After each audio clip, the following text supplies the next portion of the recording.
Bonjour, j'espère que vous allez bien. Je suis très contente de vous retrouver aujourd'hui pour une nouvelle vidéo. Eh bien, nous allons aborder la cartomancie, les cartes oracles. C'est une demande qu'on m'a formulée dernièrement et à laquelle j'ai beaucoup de plaisir à vous partager aujourd'hui au travers de mon expérience personnelle, ma relation avec les cartes oracles, mais également peut-être quelques conseils pour vous permettre de débuter, eh bien, dans cet univers absolument magique, riche et passionnant. Vous le verrez que pour pas alourdir le contenu de cette vidéo, je ne rentrerai pas dans les détails concernant la lecture et l'utilisation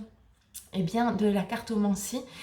Nous allons nous concentrer davantage aujourd'hui sur qu'est-ce que la cartomancie, à quoi ça sert, les différents types d'oracles que l'on peut trouver, comment choisir son oracle, comment l'appréhender,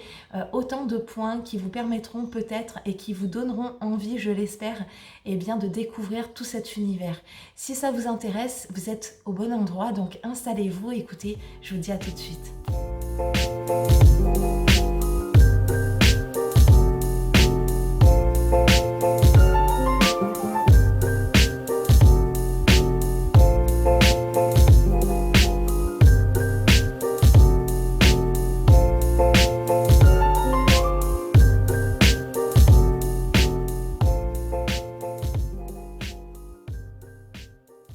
La cartomancie, c'est tout simplement l'art de lire l'avenir dans les cartes.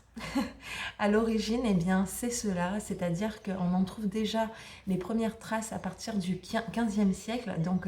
on peut très vite se rendre compte que ça ne date pas d'hier, notamment au travers de ce que l'on appelait à l'époque les diseuses et les diseurs de bonne aventure. Je pense que c'est d'ailleurs un terme qui est encore employé aujourd'hui,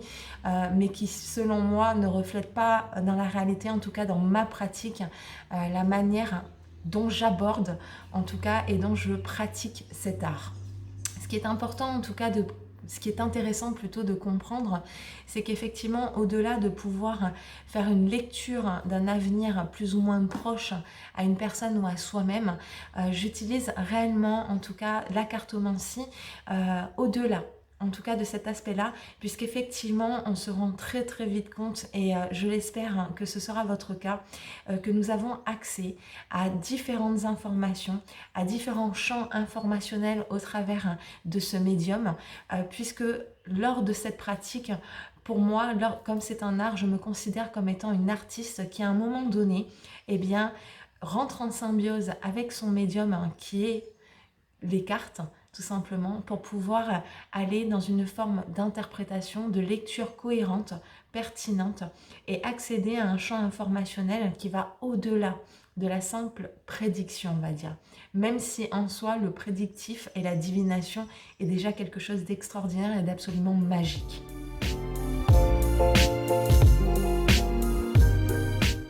Alors effectivement, à quoi ça sert? Tout simplement, tout à l'heure, je vous parlais d'art, puisqu'effectivement, la cartomancie, comme je vous le disais, est un art parce qu'il y a derrière toute une pratique qui se fait avec le temps, une expérience qui est propre à chacun, et effectivement, j'ai une vision un peu particulière à ce niveau-là, puisque, comme je vous l'ai dit, selon moi, à partir du moment qu'on est véritablement inscrit dans cette pratique, dans le respect, dans une forme également de bienveillance, mais surtout d'une ouverture et en connexion pleine avec son intuition, puisque c'est l'une des clés qui va nous servir à pouvoir lire et surtout poser une toile de fond, nous allons pouvoir, grâce à notre intention,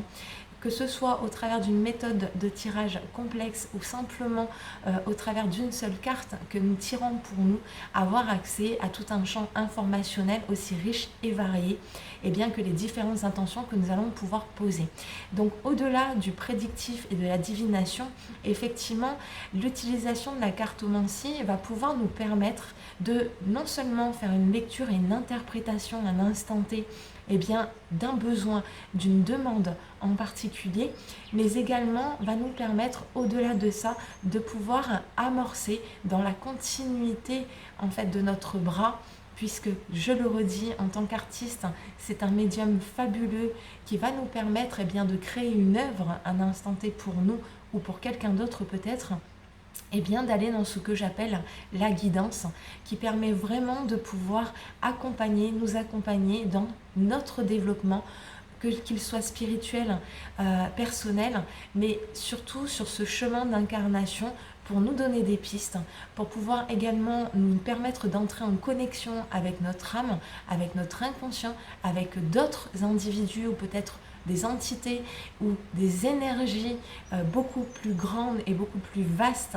et bien que ce qu'il se produit dans l'instant présent, et donc également pouvoir nous permettre d'entrer dans une forme de création et même de processus d'auto-guérison. Ça va être plus de l'ordre de l'utilisation des cartes oracles que j'aurai peut-être d'ailleurs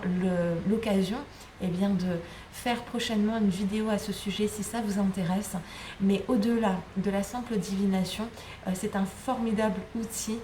qui permet de pouvoir véritablement faire entrer la magie dans sa vie et surtout de devenir le magicien ou la magicienne qui sommeille en nous.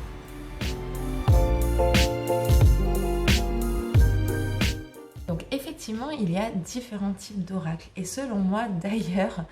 il y a autant de types d'oracles qu'il y a de créateurs. Puisque comme je vous le disais, on voit en tout cas les premières traces de la cartomancie à partir du 15e siècle. Donc ça s'est extrêmement démocratisé avec le temps. Et effectivement, au fil des âges, nous avons vu naître nombreux créateurs d'oracles qui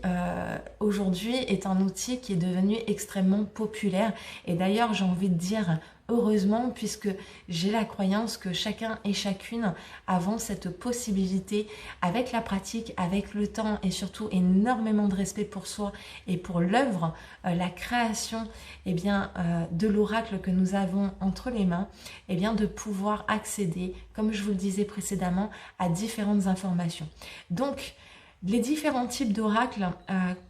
pour moi en tout cas, il y a 3 grandes familles. Si je devais en tout cas les diviser, la première famille étant vraiment les oracles, on va dire spécifiques, qui vont effectivement nous permettre de faire du prédictif, donc de la divination. Par exemple, un oracle qui me vient et qui est l'un des plus anciens est l'oracle de Béline, qui a une aura extrêmement forte et qui a été alimentée d'ailleurs par un égrégore et qui l'est encore, un égrégore assez puissant puisque c'est un oracle ancien. Et également dans cette même continuité, nous avons le normand d'ailleurs, l'oracle G aussi, et qui sont des oracles effectivement qui ont une spécificité pour pouvoir rentrer dans une forme de divination et de prédictif. La deuxième famille, en tout cas que j'ai pu identifier, sont effectivement des oracles qui vont plus nous permettre de pouvoir justement entrer dans cette forme de guidance, plus de l'ordre du développement spirituel et personnel. Donc effectivement, ce sont des oracles qui vont pouvoir faire ce qu'on appelle aussi du shadow work, donc du travail de l'ombre, en mettant en lumière, en nous permettant de prendre conscience et en faisant le lien justement avec notre inconscient, en allant communiquer également avec notre âme, mais pas que, puisqu'effectivement, au travers de ce genre d'oracle, nous avons accès, on va dire, à des aspects de nous-mêmes, de notre quotidien, de notre environnement également extérieur, autant d'éléments en tout cas nous permettant d'entrer dans une forme de guidance. Ça ne veut pas dire que nous ne pouvons pas faire de prédictifs avec ce genre d'oracle, mais généralement pour pouvoir les utiliser à titre divinatoire, ça demande quand même une forme de pratique, en tout cas dans le domaine de la cartomancie, et déjà en tout cas selon moi et selon ce que j'ai expérimenté, une certaine forme également d'ouverture et de relation, notamment avec son intuition. Et en troisième lieu, dans la troisième famille, si je peux le dire ainsi, moi je les appelle les feeling good. Ce seront ces petits oracles, on va dire, en tout cas quand je dis petits oracles, ça n'a rien de péjoratif, bien au contraire. Ce sont des oracles qui vraiment vont nous permettre de pouvoir, tirer une carte de manière quotidienne, nous délivrer un message, pour pouvoir également, nous pouvons les utiliser pour agrémenter, complémenter nos propres tirages. Et donc pouvoir apporter un supplément à nos cartes oracles et à la méthode de tirage que nous avons choisie. Mais moi, je les appelle les oracles feeling good. Ce qui qui m'amène justement au sujet, on va rentrer un peu plus dans le vif du sujet, c'est comment choisir mon oracle. Et bien effectivement, comme je vous le disais, il y a, selon moi en tout cas, autant de types d'oracles qu'il y a de créateurs que nous pouvons effectivement, en tout cas moi c'est ce que j'ai fait, et bien diviser en grandes familles. L'une des premières choses selon moi qui est importante, c'est déjà de s'interroger sur l'intention première que nous avons lors de l'achat de notre oracle et quel est l'objectif en fait qui nous motive, on va dire, pour en faire l'acquisition. Et cela va être d'autant plus important puisqu'effectivement tout de suite, ça va pouvoir nous orienter vers une famille d'oracles plus qu'une autre, donc pour pouvoir faire notre choix. Dans un second temps, effectivement, là, je vais plus en fait faire intervenir ce que je vais appeler l'ordre de, écoutez, du feeling tout simplement. C'est que lorsque vous avez défini votre objectif, donc soit effectivement c'est pour du prédictif, soit ça va être plus de l'ordre de la guidance, ou effectivement du feeling good pour pouvoir recevoir des messages au quotidien qui remontent le moral ou tout simplement qui permettent de pouvoir nous réconforter à un instant T et donner aussi de l'information, et bien tout de suite ça va être beaucoup plus simple. Et dans un deuxième temps, je vous invite vraiment à être plus connecté, on va dire, à votre feeling du moment, ce sur quoi effectivement vous allez accrocher votre regard, ce qui va vous permettre en fait de pouvoir ressentir à l'intérieur de vous si ça va être cet oracle plus qu'un autre. Effectivement, au-delà de ça, on va faire intervenir tout ce que j'appelle les sens cognitifs, qui vont être la vue, le toucher, si vous avez la possibilité justement de pouvoir toucher votre oracle. Effectivement, en Nouvelle-Calédonie, c'est un peu moins facile pour ça puisque nous n'avons pas forcément beaucoup de choix pour pouvoir nous rendre dans différentes boutiques et acquérir notre oracle. Et ça va beaucoup passer par la commande extérieure pour ça. Et donc, ça va être d'autant plus important de définir nos objectifs, de pouvoir aussi prendre le temps et s'attarder sur l'univers en tout cas que vous aimez. Par exemple, certaines personnes ont un attrait particulier pour tout ce qui va être en lien avec les êtres de la nature, donc vont avoir une multitude d'oracles par exemple sur les fées, les sirènes, les dragons, etc. Tout cet univers, on va dire, un petit peu fantastique, et d'autres qui vont être plus orientés vers tout ce qui va être du genre du crispy par exemple, ce qu'on appelle le crispy.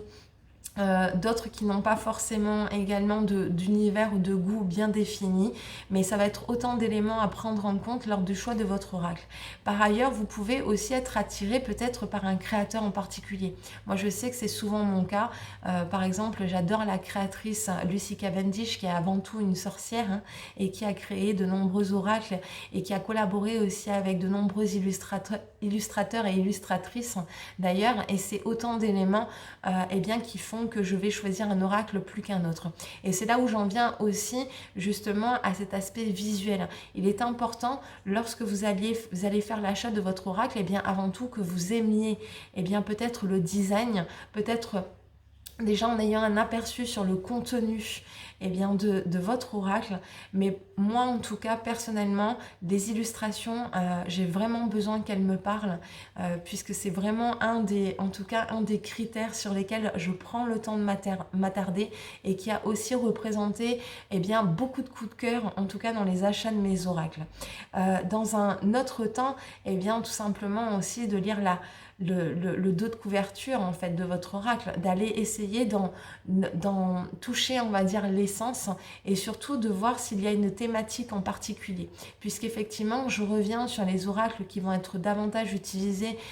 pour des emplois tels que la guidance. Vous avez de nombreux oracles également qui ont une thématique spécifique. Par exemple, je pense à l'oracle de l'enfant intérieur, où effectivement la thématique est la connexion avec l'enfant intérieur et la guérison de l'enfant intérieur. Donc ce sera vraiment un oracle spécifique que vous allez utiliser pour des méthodes de tirage spécifiques. Donc si c'est votre premier oracle, eh bien moi dans un premier abord, après vous avez votre libre arbitre, mais je vous déconseillerais en tout cas d'acheter, de faire l'acquisition d'un oracle, on va dire, avec une thématique bien ciblée, puisque cela ne vous permettra pas forcément de pouvoir pleinement découvrir votre outil, tout cet univers qu'est la cartomancie. Et je vous inviterai davantage à vous diriger en tout cas vers des oracles qui vous offrent, on va dire, un panel beaucoup plus général et qui va aborder différents thèmes, que ce soit de l'ordre sentimental, professionnel également, ou de la vie en général. Et cela vous permettra véritablement, dans un premier temps, de pouvoir déjà commencer à faire vos premiers tirages pour vous-même et de pouvoir un petit peu mieux, on va dire, appréhender cet univers, en faire une pratique plus régulière, puisque c'est dans le temps et c'est avec beaucoup également de connaissances de soi, de connaissances aussi de l'oracle que nous avons entre les mains, que nous allons pouvoir nous éclater au travers de différents tirages, de différents moments partagé avec ce médium absolument fabuleux. Donc ça, c'est un autre point. Et un dernier point qui me semble être également très important, c'est l'aura. En tout cas de l'oracle, c'est l'aura qui va s'en dégager. Même si c'est un achat à distance, vous allez quand même pouvoir le percevoir, puisque chaque créateur il met de son intention, de son histoire, de son énergie, et donc l'oracle va être par nature alimenté, va baigner au travers de cette aura, et il va s'en dégager justement cette énergie qui peut vous appeler, qui peut résonner avec vous un instant T ou pas. Et donc pour moi, c'est autant de points qui sont extrêmement importants lors de l'acquisition de son oracle. Pour les personnes qui sont beaucoup plus expérimentées, effectivement, au fur et à mesure du temps, elles diversifient en tout cas leurs achats. C'est mon cas par exemple, où je ne vais pas simplement m'attarder sur tous les éléments que j'ai pu énumérer précédemment. Je vais aussi faire l'acquisition d'oracles, de nouveaux outils, de nouveaux médiums qui vont me permettre d'aborder différents sujets, d'entrer en matière de différentes manières grâce à un large choix de médiums en ma possession, et qui vont venir enrichir mes méthodes de tirage, que ce soit pour moi-même ou pour autrui. Donc j'espère que j'aurai bien répondu à cette question, mais l'une des choses les plus importantes avant tout, c'est d'y aller au feeling, c'est d'y aller avec le cœur grand ouvert, et aussi à l'intuition, et à tous les coups, il n'y a pas de hasard, que des rendez-vous, parce que pour moi c'est avant tout une rencontre avec soi. L'achat d'un oracle, et avec une nouvelle énergie que nous allons apprendre justement à découvrir, et donc pour moi l'ingrédient secret c'est avant tout celui-ci. Allez-y au feeling, allez-y à l'intuition, allez-y avec vos goûts. Donc une fois que vous avez fait l'acquisition de votre premier oracle, ce qui me paraît très important, et c'est ce que je vous disais précédemment, c'est que pour moi c'est une rencontre. C'est une rencontre effectivement avec une autre énergie, c'est une rencontre avec une aura qui peut être différente de la nôtre, mais avec laquelle nous avons ressenti un attrait. Alors pour moi, un oracle n'a pas d'âme, je n'irai pas jusque là, mais comme je vous disais, j'accentue vraiment sur ce point, elle a une aura. Avant tout, l'aura effectivement de son créateur, de l'intention aussi qu'il aura mis dans son œuvre, de l'illustrateur ou l'illustratrice aussi à qui il a fait appel pour pouvoir justement entrer dans cette union, dans cette collaboration de la création de cet oracle, mais également peut-être en fonction justement on va dire de l'âge de l'oracle, il y a aussi des égrégores autour de certains oracles. Je vous parlais tout à l'heure de l'oracle de Béline par exemple, qui est un oracle assez ancien, et effectivement qui a cette aura bien marquée, bien présente, et qui peut parfois être lorsque l'on l'utilise pour la première fois, on est tout de suite plongé dans un univers, dans une atmosphère qui est vraiment propre à cet oracle. Et donc effectivement, ce qui me semble important, c'est déjà d'aller justement à la rencontre, comme lorsque l'on rencontre une autre personne, d'aller pouvoir s'apprivoiser. Donc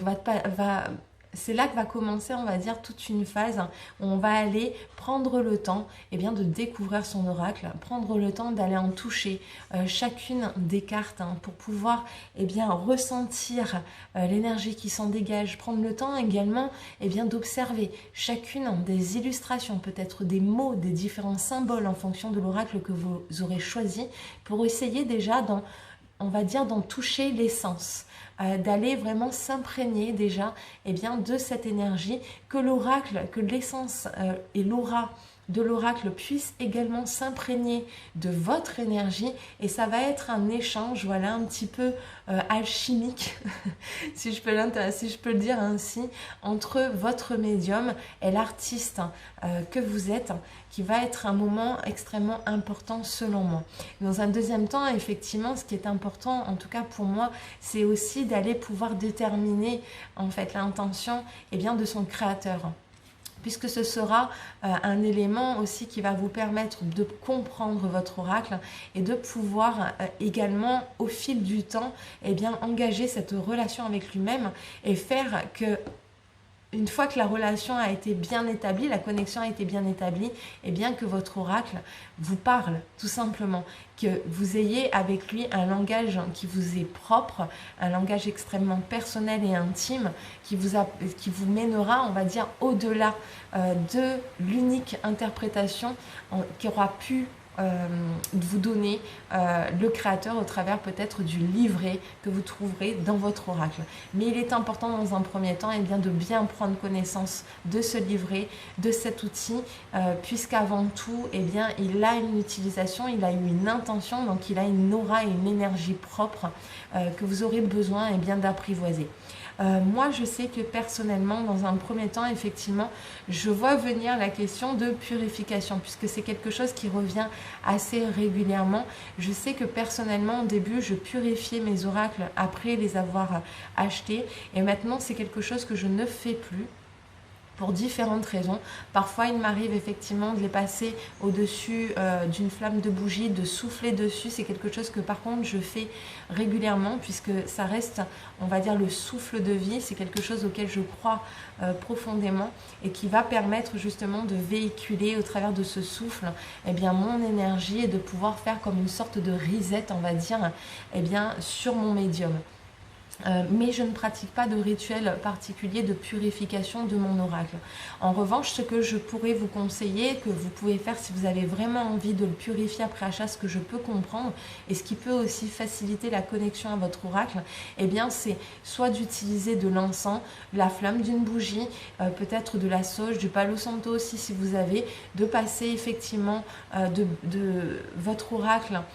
dans la fumée, dans la flamme, d'effectivement de faire ce petit, on va dire cette petite routine également, de souffler sur vos cartes pour un petit peu les réinitialiser. Vous pouvez aussi, c'est quelque chose que je faisais dans les premiers temps en tout cas, c'est que je posais toute une nuit une pierre telle que l'obsidienne, ou j'en ai oublié le nom, j'en ai oublié le nom, sur mon oracle toute une nuit, pour que voilà, la pierre absorbe l'ensemble des énergies qui étaient imprimées, on va dire, dans mon jeu. Et pour certains également oracles avec qui j'ai eu de très très gros coups de cœur, avec lesquels j'ai eu de très gros coups de cœur, il m'arrivait aussi de dormir avec. Je sais que beaucoup de cartomanciens le déconseillent. C'est clair que je ne dormirai pas par exemple avec mon oracle de Bénigne, mais il m'est arrivé par exemple l'oracle des contes de fées, que vous avez peut-être eu l'occasion de voir lors d'une de mes guidances de Lucy Cavendish, où je suis juste tombée en amour pour cet oracle, et j'avais très envie d'établir une connexion assez forte avec lui. Je dormais avec mon oracle, où je le glissais sous mon oreiller, et ce qui m'a effectivement permis d'adopter, d'avoir tout de suite une relation particulière avec celui-ci, de pouvoir aller à la fois dans la guidance mais la divination. Et donc c'est aussi une manière de faire pour pouvoir communiquer avec lui, et tout de suite créer votre propre langage en fait avec votre oracle. Dans un deuxième temps, dans un autre temps, en tout cas, une de un de mes tics que je fais, eh bien, c'est que dès que j'ai fait l'acquisition d'un nouvel oracle, je prends le temps de me poser avec et de toucher chacune des cartes. Ça, c'est vraiment quelque chose que j'adore faire et j'ai remarqué que ça me permettait vraiment de pouvoir, voilà, tout de suite aller eh bien, au cœur, en tout cas, de cet outil, de vraiment tout de suite, en fait, y imprimer mon énergie et de commencer, voilà, par des mouvements, juste comme ça, par exemple, en les battant, en étant vraiment dans cette manipulation, on va dire, eh bien, d'établir un contact déjà fort. Et donc, c'est une des manières pour aller à la rencontre, pour découvrir aussi votre oracle. Ce sont autant de points, pour moi, il n'y a pas de procédure particulière. La seule chose sur laquelle j'accentuerai, c'est vraiment d'être dans une forme de respect, de donner de la valeur aussi à l'outil que vous avez entre les mains, puisque c'est avant tout quelque chose d'extrêmement personnel, et bien que son créateur a livré. Il y a une intention, encore une fois, un message, donc il y a une énergie derrière. C'est peut-être l'expérience d'une vie de quelqu'un, c'est peut-être l'œuvre de la vie de la personne qui l'a créé, qui l'a réalisé. Et pour moi, il y a beaucoup de respect à avoir pour ce genre d'outils qui sont des outils magiques et qui, lorsque l'on apprend à les respecter, lorsqu'on apprend à les découvrir et aussi à leur donner de la valeur, peuvent réellement, eh bien, nous apporter beaucoup. Donc, nous voici à la fin de cette vidéo. Je conclurai bien tout simplement pour vous dire que avant tout c'est réellement une pratique qui va vous demander en fait une ouverture de cœur, qui va demander également d'être réalisé dans l'amour. Je vous invite vraiment avant tout d'aimer votre médium, de vraiment également incarner une forme d'humilité lorsque vous l'utilisez, mais surtout lors de la lecture et de l'interprétation des différents symboles que vous allez pouvoir réaliser lors de vos tirages, qu'il soit pour vous ou pour autrui. Ça, c'est extrêmement important de rester dans une forme de respect également. Plus vous allez donner de la valeur au médium magique que vous avez entre les mains, plus également vous allez vous donner de la valeur dans votre propre pratique et dans l'incarnation pleine et entière du magicien, de la magicienne qu'il y a en vous, du voyant ou de la voyante qu'il y a en vous. Et plus vous allez vous enrichir au travers de cet échange, de ce partage et de ce langage que vous allez pouvoir établir avec votre oracle. Donc, si je devais conclure cette vidéo, je conclurai par ces mots. Aimez votre oracle, aimez cet outil que vous avez entre les mains et il vous le rendra fois 1000, au-delà en tout cas de ce que vous auriez pu imaginer. Donc écoutez, j'espère que cette vidéo vous aura parlé, qu'elle vous aura aidé, que vous l'aurez aimé. N'hésitez pas également à me le dire en commentaire et je me ferai un plaisir à vous lire comme d'habitude. En attendant, écoutez, je vous embrasse, je vous fais de gros bisous. Je vous souhaite une belle découverte avec votre oracle. N'hésitez pas à me dire si d'ailleurs vous en faites l'acquisition prochainement. Je remercie encore la personne qui m'a fait cette demande et je vous dis à très vite.